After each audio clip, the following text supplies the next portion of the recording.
On March 20th, 2022, a group of hikers exploring the mountains of Bruce Province made a grim discovery. Deep in a remote and isolated area, they came across a body. The shocking finds quickly spread through the local community, sparking fear and sorrow, and soon became front-page news across Italy. Authorities launched an immediate and intensive investigation, determined to uncover the identity of the victim.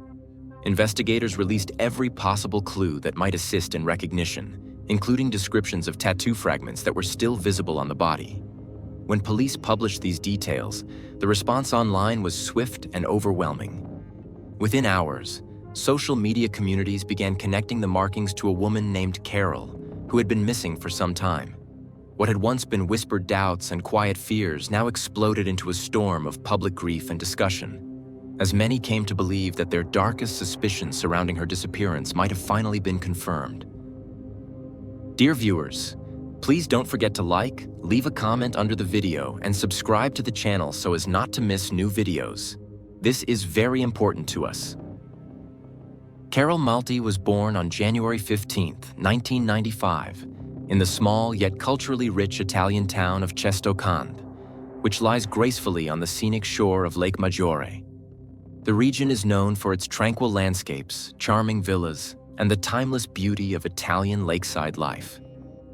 Her father, Fabio, was a native Italian with deep roots in Lombardy, while her mother, Josephine, was of Dutch origin, bringing Northern European traditions into the household. This blending of two distinct cultures gave Carol a unique outlook on life, fostering in her both the passion and warmth of Italy and the discipline and practicality often associated with Dutch heritage. From her earliest years, Carol's life was touched by change. At the age of 4, her parents decided to separate, a turning point that would shape her character in profound ways. Fabio, seeking a fresh start, moved back to the Netherlands, where he remarried and later welcomed other children into his life. Josephine, however, chose to remain in Italy, dedicating herself entirely to the task of raising Carol alone. For Josephine, this was no easy path. Financial strain was a constant reality. Yet she embraced multiple jobs, working tirelessly in local cafes, tutoring, and even helping with seasonal harvests, all with the single-minded purpose of ensuring her daughter's well-being. Carol grew up witnessing her mother's resilience, which became a model for her own strength. Despite their limited means, Josephine insisted that her daughter should never feel deprived of opportunity. Carol was enrolled in after-school programs, cultural activities, and even given the chance to pursue interests that stretched beyond what many children in similar circumstances could enjoy. As a child, Carol stood out for her vibrant and sociable personality. Teachers frequently praised her ability to connect with peers and to approach new situations with curiosity and enthusiasm. She excelled in both academics and extracurricular pursuits. Horse riding, a sport she cherished, not only gave her physical stamina, but also taught her patience and discipline. Alongside this, she thrived in a local dance studio, where movement and music provided her with an outlet for creativity and expression. These experiences built her confidence and gave her the tools to navigate life's challenges. Another defining aspect of her upbringing was her gift for languages. By virtue of her multicultural background, Carol became fluent in Italian, English, and Dutch at a remarkably young age. This multilingual ability opened doors to friendships and cultural understanding that many of her peers could only dream of. It also planted the seeds for a future career that would rely on versatility and communication across borders. As adolescence arrived, Carol's natural beauty began to shine, and she blossomed into a young woman admired by those around her. Her tall, slender frame and expressive eyes drew attention, but what made her stand apart was her determination not to rely solely on appearance. She balanced social recognition with intellectual growth, spending hours reading, sketching designs, and exploring art.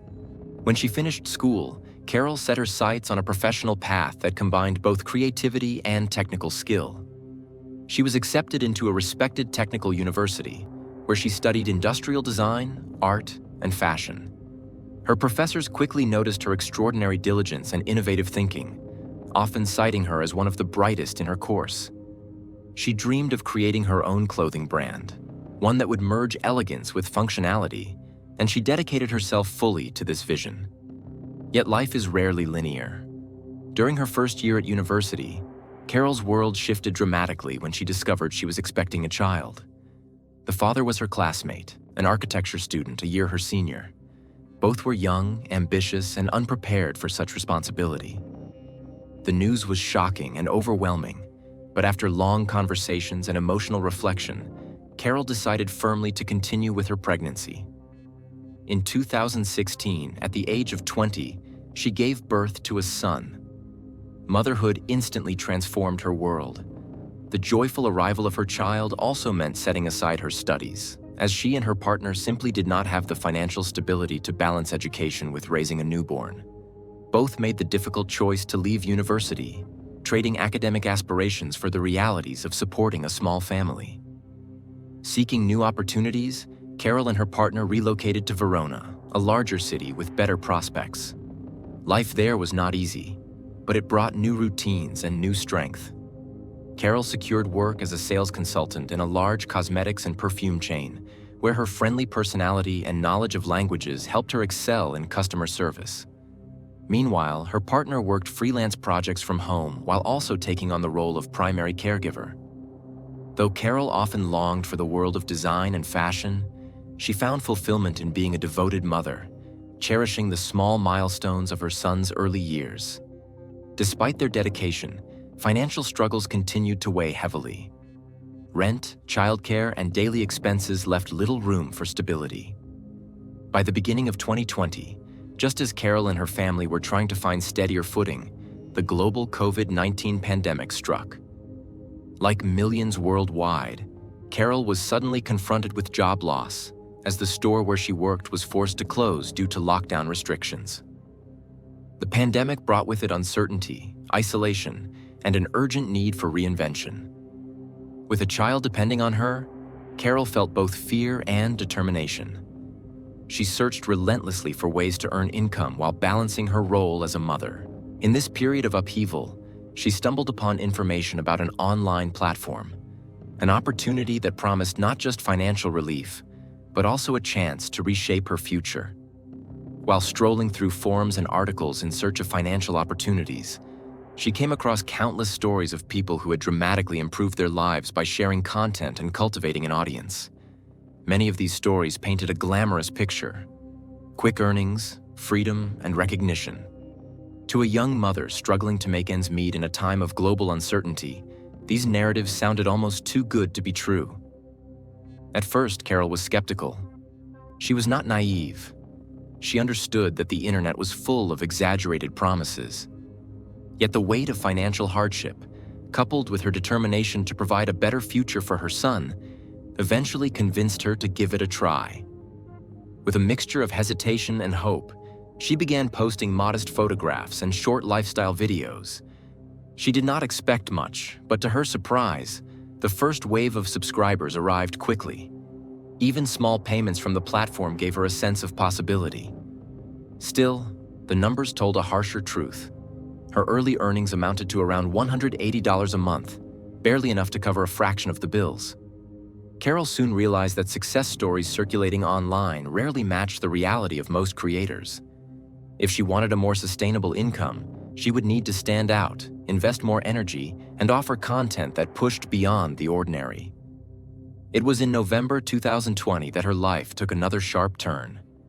Fate introduced her to David Fontana, a 42-year-old banker from a neighboring town.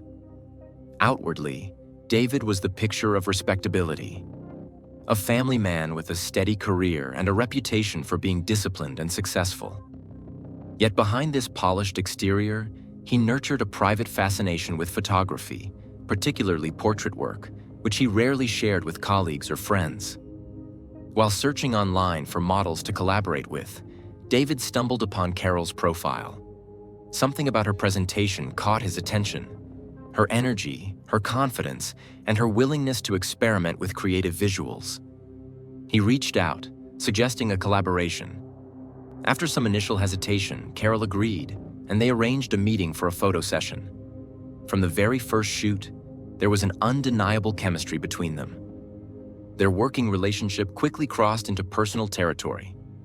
David was captivated by Carol's combination of youth, ambition, and vulnerability. For her part, Carol was drawn to David's maturity, his technical skills, and his willingness to invest time and resources in helping her. Soon, he became not only her partner in photography, but also her romantic companion.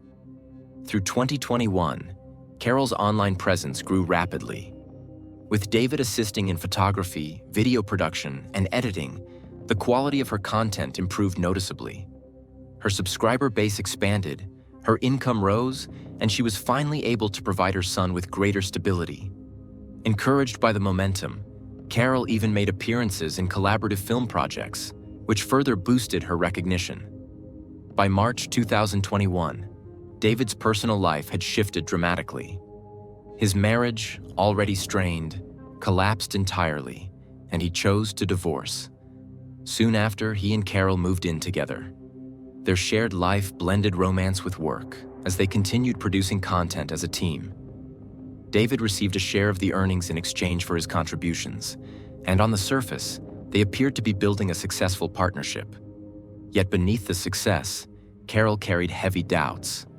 She often reflected on the societal stigma surrounding the industry she had entered.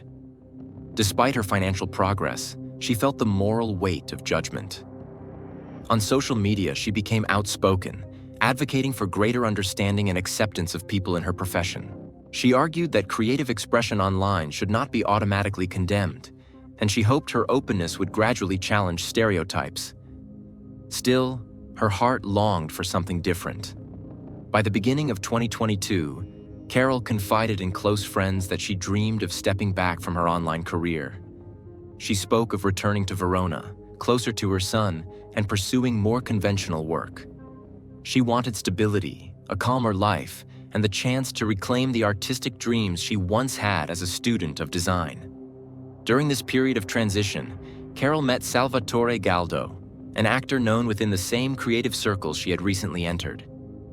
Their connection was immediate. What began as a professional acquaintance soon developed into a romance. Salvatore, charismatic and passionate, offered Carol the promise of a new beginning. Their relationship was kept quiet, hidden from David, but it grew quickly in intensity.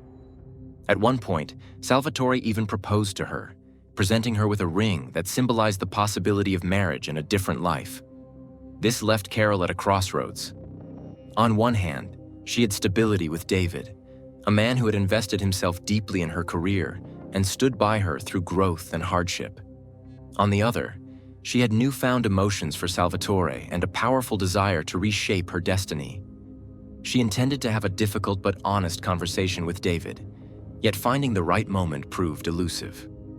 Then came January 11th, 2022, a date that would tragically mark the end of Carol's story. That morning, she and David began preparing a video project in the basement of her home. According to David's later account, the day started uneventfully. The setup was professional, the equipment ready, and the atmosphere calm. But as filming progressed, something in their interaction shifted. What happened next remains the subject of investigation, legal testimony, and debate. David would later claim that he lost control during the process. The situation escalated in ways he had not anticipated, and the outcome was catastrophic. When he realized the severity of what had occurred, it was already too late. Carol was critically injured. Though efforts were made to revive her, the damage proved irreversible. After Carol's life ended so abruptly, David Fontana did not rush away from the scene. Instead, he remained in the basement of her home, paralyzed by shock. Later, during questioning, he stated that he sat there for nearly an hour and a half, his thoughts clouded by disbelief and confusion. He described the moment as a blur, a time when reality seemed to dissolve and the weight of his actions pressed down on him. Only when the numbness gave way to panic did he finally leave the apartment, returning to his own home and attempting, at least outwardly, to resume a semblance of ordinary life. But the next day, unable to escape the gravity of what had occurred, David returned to Carol's apartment. This time, he was no longer merely stunned. He was calculating. Confronted with the permanence of the situation, he began to consider how to conceal the truth. From that moment forward, he stepped onto a dark path of deception, constructing a second life built entirely on lies. Through Carol's bank card, David made a series of disturbing purchases online: a large freezer, an electric saw, and a machete. He had these items delivered directly to Carol's address, showing a cold willingness to involve her resources in the cover-up. Over the next 2 days, these orders arrived one by one, gradually transforming Carol's home into a place that carried not only the memory of tragedy, but also the evidence of calculated concealment. Despite these secret preparations, David made every effort to maintain the image of normality in his public life. Each morning, he dressed in his professional attire, went to the bank, and carried out his duties as though nothing had changed. To colleagues, he remained the composed, reliable employee he had always been.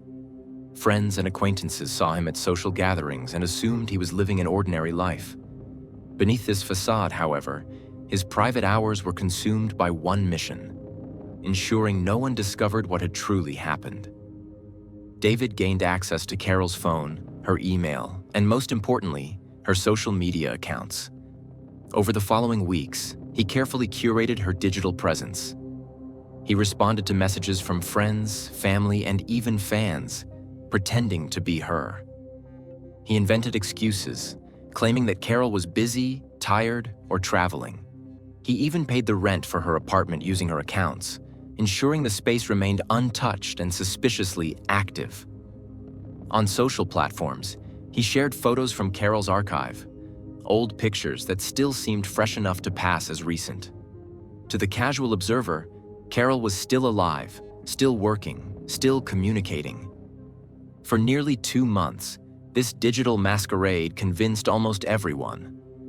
Still, small cracks began to appear. In January 2022, colleagues were puzzled by Carol's unexplained absence from a festival in Milan, an event she had always attended with professionalism and enthusiasm.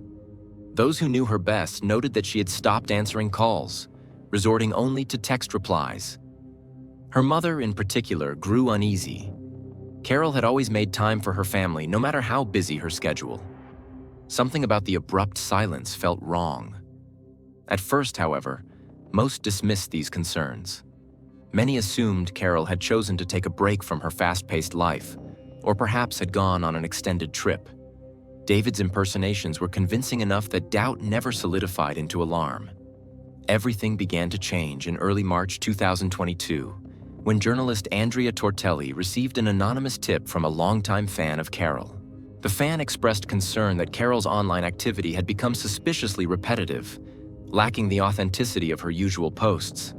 He pointed out that no fresh content had appeared in months, and that all communications seemed strangely distant. Intrigued, Tortelli began digging deeper. He attempted to contact Carol directly through multiple channels. Although he received responses, they were vague and evasive. Attempts to schedule a phone call or face-to-face meeting were always deflected. His journalistic instincts told him something was amiss. Tortelli compiled his observations and approached the police, urging them to take the matter seriously. Initially, authorities hesitated, noting that Carol was an adult woman entitled to privacy. People sometimes vanished by choice, after all. Yet Tortelli persisted, presenting message patterns, inconsistencies, and the strange silence that had replaced Carol's normally active presence in her community. Slowly, the weight of circumstantial evidence pushed investigators to reconsider. On the morning of March 20th, 2022, the fragile illusion surrounding Carol's disappearance collapsed entirely. A group of hikers, wandering through the rugged mountain trails of Bruce Province, made a discovery that none of them could have prepared for. In a secluded, rarely visited area of the forest, they stumbled across human. The atmosphere of quiet isolation was instantly replaced with shock and dread.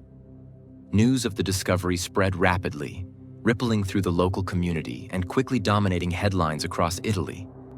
For residents, it was no longer just a missing person case whispered about in small circles. It had transformed into a story of national concern. authorities wasted no time in reacting. Police units were dispatched to secure the scene, and forensic teams began an exhaustive examination of the area. The discovery was treated with the utmost seriousness. Investigators knew that this was no ordinary case. Almost immediately, officials issued appeals to the public, releasing descriptions and small details that might help identify the victim. Among the most telling pieces of evidence were fragments of tattoos, faint but still visible, etched into the skin. Despite efforts made to obscure them, enough remained to catch the eye of investigators and, eventually, the public. When police released their description of the tattoos, the response was immediate. Online communities across Italy lit up with speculation. Fans, acquaintances, and even casual followers of Carol recognized the markings. Within hours, social media timelines were filled with grief, shock, and sorrow. People who had once dismissed her silence as a personal choice now felt the full weight of reality pressing down. The nightmare possibility that Carol had been silenced forever. Forensic specialists soon provided the confirmation everyone had feared. DNA testing verified the evidence belonged to a young woman who had passed away approximately 2 months earlier. This grim timeline corresponded exactly with the period of Carol's sudden disappearance, when her online activity abruptly ended and her once vibrant presence fell silent. What unsettled investigators even more were the deliberate attempts to obscure her identity. Evidence showed clear signs of burning and other methods aimed at erasing distinguishing features, particularly the tattoos. This was not a case of nature concealing the truth. Someone had made an intentional effort to ensure she would not be recognized. The discovery reignited the investigation with renewed urgency. What had once seemed like the tragic but ambiguous case of a missing adult now stood clearly as the scene of a deliberate crime. For Carol's family, friends, and supporters, the truth they had dreaded for months began to take shape. Hope gave way to mourning, and speculation turned into the painful recognition that the mystery of her disappearance had only deepened into something darker. With the recovery of Carol Malti and the undeniable confirmation of her identity, investigators entered a new and pressing phase of the case. Public attention surged, and with it, immense pressure on law enforcement to deliver answers. Detectives and forensic experts redoubled their efforts, determined to reconstruct the final months of Carol's life and uncover the forces that had led her to this fate. Their strategy was systematic. Investigators began mapping Carol's known movements in the weeks leading up to her disappearance, creating a timeline from social media posts, witness statements, and digital traces. Every contact, every meeting, every small piece of information was examined with fresh intensity. Friends, professional associates, and casual acquaintances were interviewed again. Detectives paid particular attention to those with consistent access to Carol's personal life, especially individuals who might have known her vulnerabilities, her routines, and her private struggles. One name quickly emerged from this scrutiny: David Fontana. His connection to Carol was deep and multifaceted. Not only had he been her romantic partner, but he was also closely tied to her professional world. Fontana frequently visited her apartment, collaborated on her creative projects, and helped manage aspects of her online presence. This dual role gave him both emotional intimacy and practical access, making him one of the last people known to have seen her alive. At first glance, his actions might have seemed caring, even responsible. Together with one of Carol's friends, Fontana had gone to the authorities to file the missing person report. But in the new light of the investigation, this gesture began to raise unsettling questions. Was it genuine concern, or was it an attempt to divert suspicion, to appear helpful while concealing deeper truths? Detectives began digging deeper into his behavior and movements. A breakthrough came with the analysis of surveillance footage. Cameras positioned along the roads leading to the remote area where Carol was eventually found revealed the presence of a vehicle, a small Fiat 500, registered in Carol's own name. This sighting could not be dismissed as coincidence. Investigators now had a tangible link between Carol's car and the isolated location where her life had been cut short. This revelation shifted the entire focus of the investigation. The Fiat's presence near the mountains on the crucial dates provided law enforcement with a direct lead. For detectives, the evidence was significant enough to place Fontana squarely on their radar. On March 30th, 2022, police summoned Fontana for questioning. Initially, he tried to maintain composure, portraying himself as cooperative and uninvolved. He denied any wrongdoing, suggesting instead that Carol had chosen to step away from the public eye. But as the hours passed and investigators presented the mounting evidence, camera footage, bank transactions, and inconsistencies in his timeline, the pressure became unbearable. Eventually, Fontana broke. His calm demeanor cracked, and he confessed. The confession was chilling in its detail. He admitted that what began as an ordinary video shoot on January 11th spiraled into violence, driven, he claimed, by jealousy and the fear of losing Carol to another man. He recounted not only the fatal act, but also the elaborate cover-up that followed. His efforts to destroy evidence, his use of Carol's social media to simulate her presence, and his elaborate ruse that convinced friends and family for nearly 2 months that she was still alive. For investigators, the account was both shocking and revelatory. With Fontana's admission, forensic teams revisited Carol's apartment. Despite his efforts to clean and erase traces, specialists uncovered DNA and material evidence that aligned with his version of events. Purchases made in the days following the crime, including a freezer, an electric saw, and other tools, were confirmed through receipts and delivery records. Investigators concluded that Fontana had acted entirely alone. The case moved swiftly to trial, opening in November 2022. By then, it had captured national attention. Media outlets across Italy reported every development, and public opinion was sharply divided. Prosecutors painted a portrait of a man consumed by jealousy and control, arguing that the murder was not an accident but a deliberate, premeditated act. They stressed the steps taken to conceal the crime as evidence of intention and planning. The defense, in contrast, tried to humanize Fontana. They insisted that the tragedy was not premeditated, but the outcome of an impulsive outburst, a sudden loss of control during filming. They highlighted that Fontana had no prior record of violence and cooperated with authorities once he confessed. His lawyers argued for leniency, portraying him as a man overwhelmed by personal emotions rather than a calculating killer. The courtroom was heavy with emotion, especially during the testimony of Carol's family. Her mother, Josephine, delivered a heart-wrenching statement about the devastating loss of her daughter and the lifelong impact on Carol's young son, who would now grow up without his mother. Her words left many in the courtroom in tears and underscored the human cost of the crime. On June 12, 2023, the long-awaited verdict was delivered. Despite the prosecution's demand for a life sentence, the judge sentenced David Fontana to 30 years in prison. The ruling also required him to provide financial compensation to Carol's family: 180,000 euros to her son, 100,000 euros in total to her parents, and 20,000 euros to the father of her child. The verdict in the case of David Fontana did not mark the end of public debate. On the contrary, it ignited a wave of discussions throughout Italy about the adequacy of punishments handed down for crimes of extreme severity.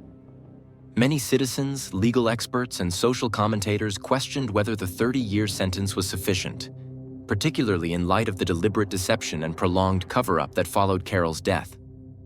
Voices grew louder calling for reforms within the justice system.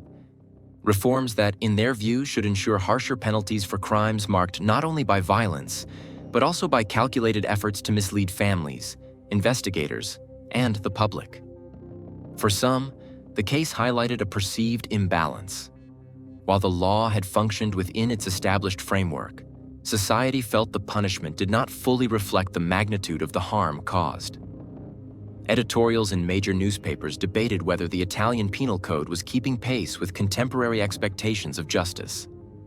Public demonstrations, though peaceful, were organized in several cities, where citizens carried placards bearing Carol's name and slogans demanding that lawmakers reconsider sentencing standards for crimes deemed especially cruel. Beyond the legal discourse, Carol's story left a profound emotional mark on Italian society.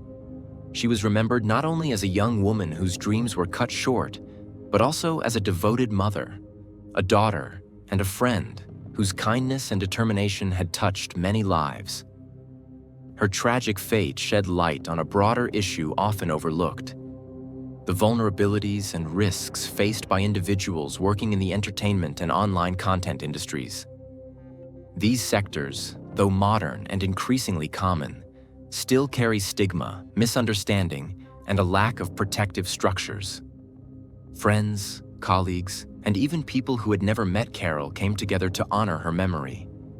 Several commemorative events were organized in Verona, Milan, and other cities where Carol had once lived or worked. At these gatherings, speakers emphasized her ambition, her creativity, and the love she carried for her son. Photographs and video montages celebrated her life, shifting the focus away from her final tragedy and back toward the vibrant person she had been. Out of these memorials grew something larger, a campaign designed to raise awareness about the hidden dangers faced by those producing content online. The campaign, led by a coalition of Carol's friends and advocacy groups, sought to educate the public on the importance of digital safety, ethical working conditions, and the elimination of stigma associated with creative professions in the digital sphere. Supporters highlighted how societal prejudices not only isolate workers, but can also prevent them from seeking help when they need it most. Carol's story also prompted reflection on the broader role of social media in modern life.